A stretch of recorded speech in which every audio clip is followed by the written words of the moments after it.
capabilities, not just from the server side, from Exchange Online, SharePoint Online, and Lync Online, but also from the client side. We're going to have, for the first time ever, the Office client, the rich Office client, delivered to the end user through our cloud services, through Office 365. It's not necessarily a requirement, but we expect a vast number of customers to actually opt in for that in lieu of the on-premises Office client. And here's a couple of important things I want you to kind of remember. One is the Office client, that the applications, Word, PowerPoint, Excel, Outlook, what have you, are identical in terms of capabilities. They are going to reside on that machine. They're just delivered through the cloud. You can have multiple ways of deploying that. In fact, who here has been involved in Office client deployments at some point in the past? Right. And one of the chief things that anyone who's kind of involved in that is application compatibility. And when you move from one version, Office 2007 to 2010 or 2013 now, you have line of business applications that may or may not break when you upgrade to a new version. So we've done a lot of work on that, and you'll see that in this, you'll see Office and then the old Office logo, and that's deliberate because now we have, with the new Office 365 client, we have the ability to actually have multiple versions simultaneously residing on the machine. Now, why is that important? If you have some, especially with this happens with Excel, there are a lot of these custom add-ins and apps that sit on top of Excel. There are line of business apps that may not work with a new version. And so for those scenarios, for those applications, or for that set of those sets of users, you can actually have both applications running simultaneously. So the app compat issues don't necessarily keep you from actually the broader distribution of the new version, which is a really big, has been always an ask from customers for decades. We are really glad that we finally are able to actually deliver that. The second piece. For Windows 8, or can you run it on XP and 7? Yeah, you can. So this is not necessarily. Sorry, the question was: is this multiple versions sitting side by side? Is that dependent on the Windows 8? It is not. It is actually Windows 7. Right. It is Windows 7. Yeah. If you have XP, that is not supported OS, but Windows 7 it does work. But yeah, and so when you think of deployment, this is really key. I mean, this is fundamentally a big ask for many years, and we've finally delivered on that.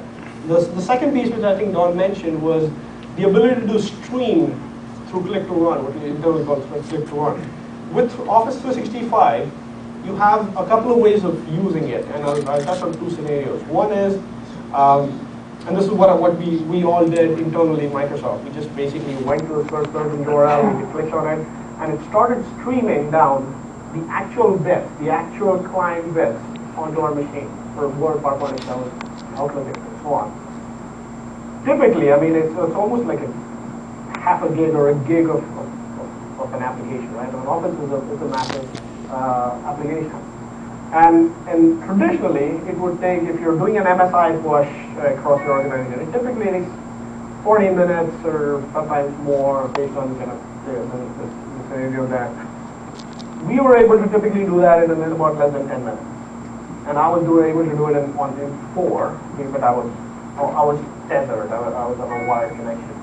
And the reason for that is, A, we have streaming technology that's basically built on our interpretation of application virtualization, which allows not just the entire application coming down in one block. It's really, think of it as Lego blocks, where you've architected the software fundamentally from the ground up for being streamed in bits.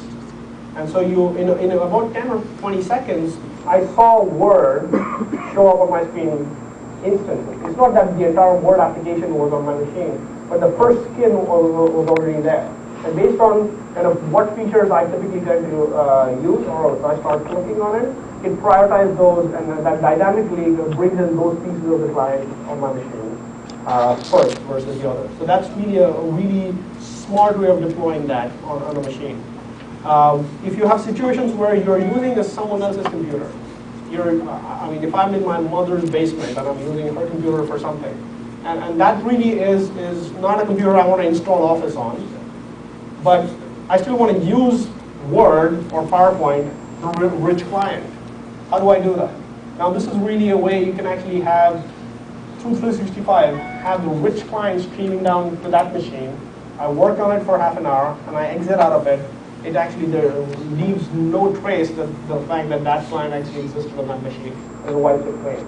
And so this is really another scenario where you can actually see your end users kind of using that when they're not on their own corporate machine as well. So that's really another key aspect about deployment that is unique.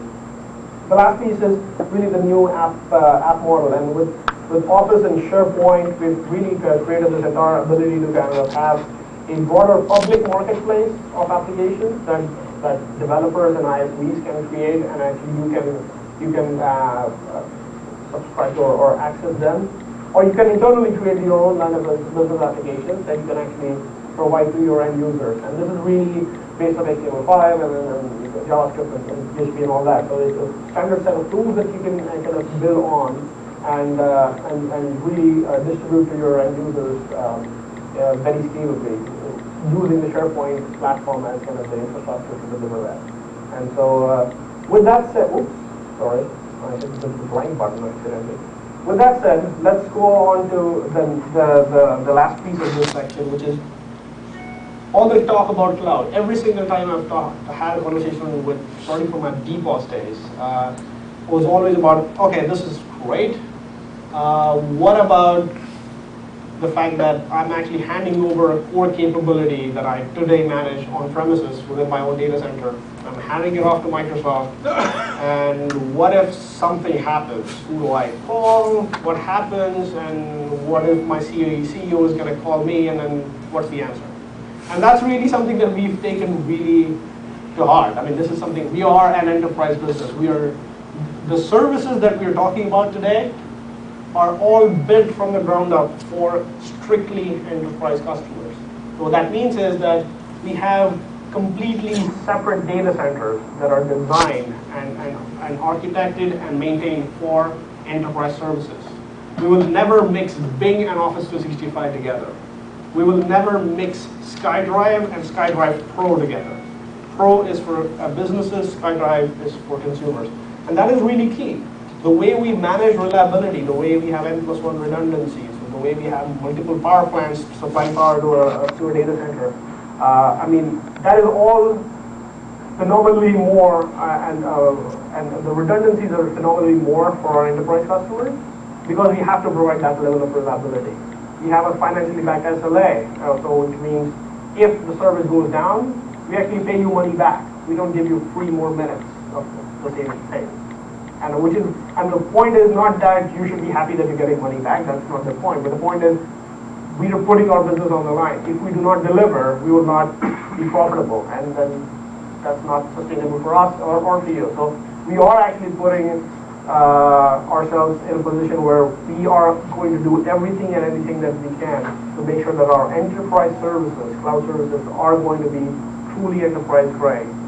And you can read the slide in terms of our regulatory compliance.